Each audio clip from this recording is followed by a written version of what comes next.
이번에는 전남 동부와 서부권 소식 전해드립니다. 먼저 순천 연결합니다. 조혜린 앵커, 광양에서 금은방을 털려던 10대들이 붙잡히는 사건이 발생했군요. 네, 그렇습니다. 중고생 2명이 새벽 시간대 광양의 한 금은방을 털어 달아났습니다. 이들은 곧바로 또 다른 금은방에도 침입해 귀금속을 훔치려다 실패했는데요. 경찰은 공범 등 4명을 붙잡아 수사하고 있습니다.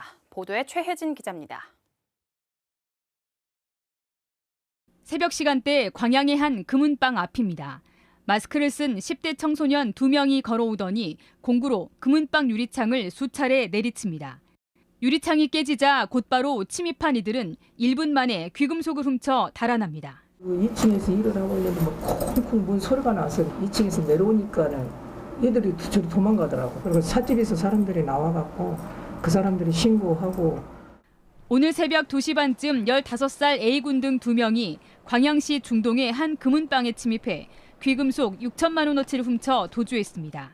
절도 사건이 발생한 곳은 이처럼 상가가 밀집한 곳입니다. 24시간 문을 여는 무인 가게도 바로 옆에 있었지만 범인들은 새벽 시간을 틈타 대범하게 범행을 저질렀습니다. 10대들의 범행은 여기서 끝나지 않았습니다.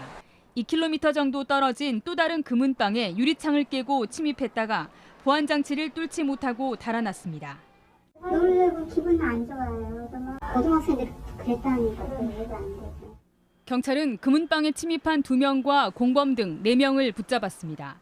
지금 용의자들이 10대 중반에서 10대 후반 정도 되고 같은 동네에 살면서 알게 된 선후배 사이로 알고 있습니다. 경찰은 A군 등을 특수절도 혐의로 입건하고 범행에 가담한 정황이 있는 다른 용의자도 수사하고 있습니다. KBS 뉴스 최진입니다.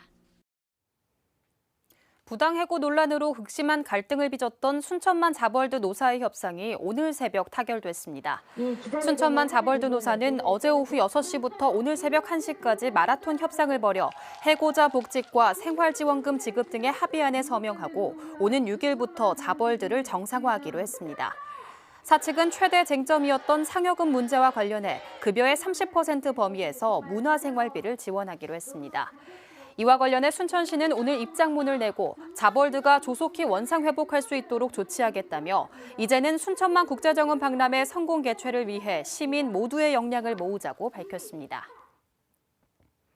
대학 설립자의 비리로 관선이사 체제로 운영 중인 광양보건대 정상화를 위해 광양시와 시의회, 대학 측이 공동 노력하기로 했습니다. 최근 맺은 업무 협약에 따라 광양시와 시의회는 학생 충원 등 대학 정상화를 위해 노력하고 대학은 구조조정 등 강도 높은 자구책을 마련하기로 했습니다. 광양보건대는 설립자 이홍하 씨의 교비 횡령금에 대한 부당이득 반환 청구 소송에서 1, 2심 모두 승소했습니다. 지금까지 순천에서 전해드렸습니다.